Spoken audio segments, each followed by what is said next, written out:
السلام علیکم. آپ ملاحظہ ہمارے وائس آف رائٹس بائے طالب، اور میں ہوں آپ کا ہوسٹ طالب نقوی ایڈوکیٹ. ناظرین، اسٹیل مل سے جو فارغ ہونے والے لوگ ہیں ان کا پیغام تو آپ نے ہماری پچھلی ویلاگ میں سن لیا تھا.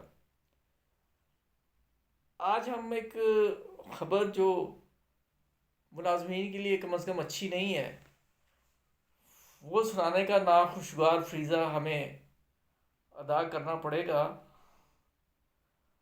اور وہ تو ہم سنائیں گے، لیکن اس سے پہلے ہم یہ ای او بی آئی سے جڑی ہوئی ایک خبر جو ہے وہ آپ کو بتا رہے ہیں. یہ ہم آپ کو یہ نعیم صادق صاحب کی جو پوسٹ ہے اسے پڑھ دیتے ہیں، اور بعد میں اس کا اردو ترجمہ بھی آپ کو بتا دیں گے. It's deeply regretted that an esteemed organization like Mizan Bank, whose CEO happily pockets over 3 crore rupees per month, fails to provide even half of the legal minimum wage its third-party security guard.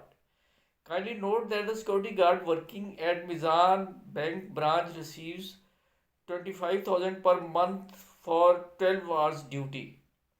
The minimum wage law in Sindh requires a minimum wage of rupees 33,280 be paid to these security guards who work for 8 hours a day, and rupees 66,560 per month to these who work for 12 hours a day.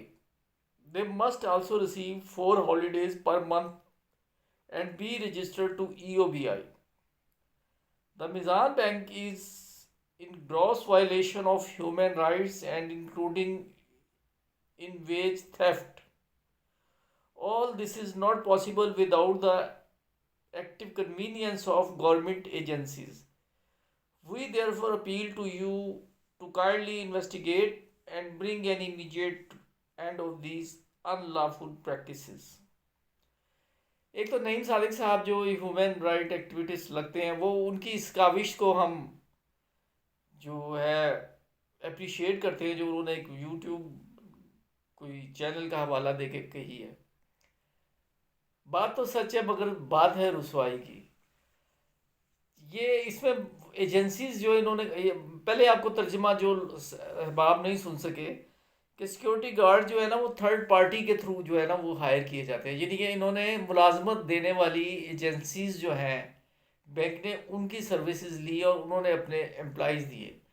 اب وہ ان کا جو استحصال جو ہے صرف اس department میں نہیں اکثر ڈپارٹمنٹس میں ہے.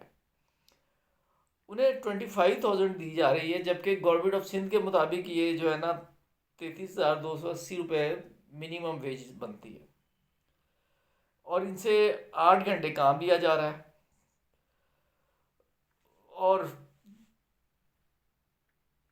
یہ ناانصافی ہے، اور انہیں چھٹیاں بھی اس کے مطابق نہیں مل رہی.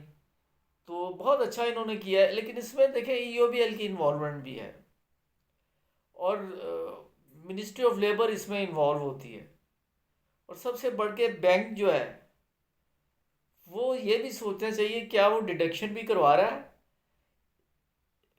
اگر بینک نہیں تو ظاہر ہے کہ بینک کے وہ ڈائریکٹ امپلائی نہیں ہے، تو تھرڈ پارٹی جو ہے ان کے معاملات کو بھی میں ان سے کہوں گا کہ وہ دیکھیں کہ کیا ان کی جو ای او بی آئی بینک کاٹ رہا ہے یا تھرڈ پارٹی کی طرف سے کٹ رہی ہے.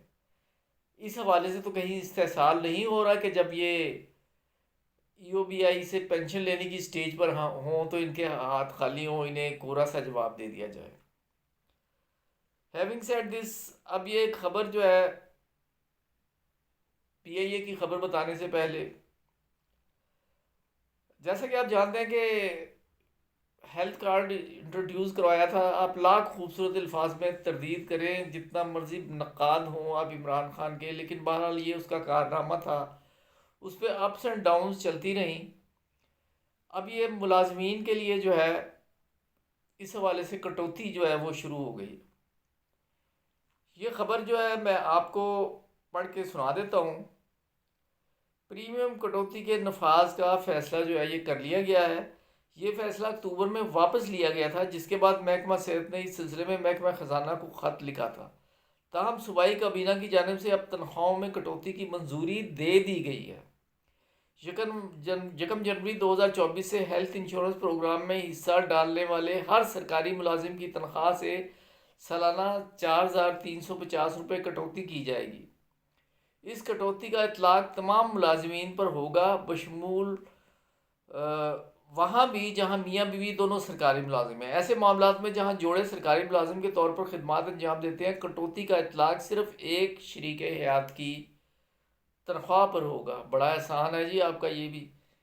تو بہرحال کم ہے یا زیادہ اس سے بحث نہیں، لیکن یہ کٹوتی جو ہے یہ میں یہ سمجھتا ہوں کہ یہ زیادتی ہے۔ اور اگلی خبر جو ہے وہ ہم آپ کو یہ پی اے کے حوالے سے دے رہے ہیں۔ بلاول بھٹو صاحب نے اپنی تقریر میں یہ الزام عائد کر دیا ہے کہ یہ پی آئی اے بیچا نہیں جا رہا بلکہ خریدا جا رہا ہے، اور اس کے خریدار ہیں محترم نواز شریف صاحب۔ بہرحال دروغ برگردن راوی یہ ان کا سنگین الزام ہے، جس کی سٹرونگ قسم کی یا تو انہیں ایویڈنس دینی چاہیے، یا اس کے برعکس نواز شریف صاحب کو ایویڈنس دینی چاہیے۔ سیاسی معاملات سے قطع نظر دیانتداری سے یہ سمجھتا ہوں کہ یونین نے جو میرے نالج میں ہے پی آئی اے کا بیڑا غرق جی بھر کے کیا ہے۔ یعنی یونین شاہی وہاں رہی ہے، کبھی ایئر لیگ آ گئی اور کبھی یہ پیپلز یونٹی، تو انہوں نے خوب جی بھر کے لوٹا ہے، ملازمین بھرتی کیے، بہت زیادہ کرپشن، اور اس طرح پھر یہ اس حال پہ آئی۔ ایک محترم سینیٹر، اللہ تعالیٰ انہیں غریق رحمت کرے، وہ لوڈر کے طور پر بھرتی ہوئے تھے، ایک سیاسی جماعت کے بڑے قریبی۔ پھر اگین آئی ووڈ سے کہ مجھے میرے ذرائع سے یہ پتہ چلا تھا کہ جب تھوڑے سے عرصے کے لیے شاہد خاقان عباسی وزیر اعظم بنے تو انہیں بھی کبھی ماشاء اللہ دور میں نکالا گیا تھا شاید ضیاء الحق کے، تو وہ ان کے جو واجبات تھے نا مرحوم نے وہ سب سمیٹ لیے،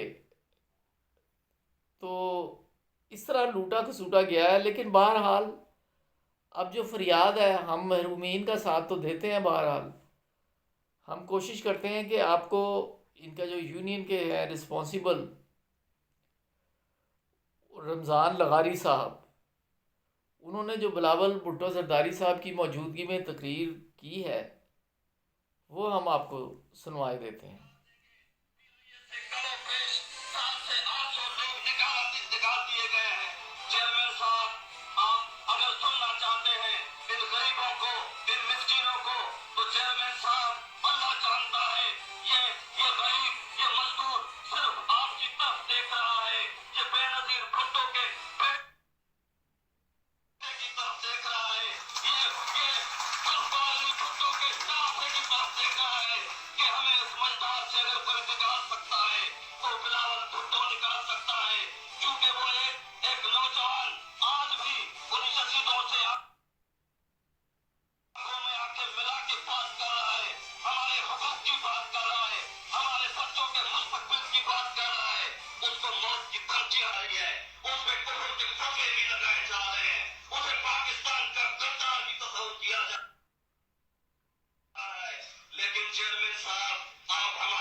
ناظرین یہ سماعت فرما لیا، ان کی آواز بھرائی ہوئی تھی اور یہ بہت جذباتی ہو کے جگہ جگہ یہ کہہ رہے ہیں۔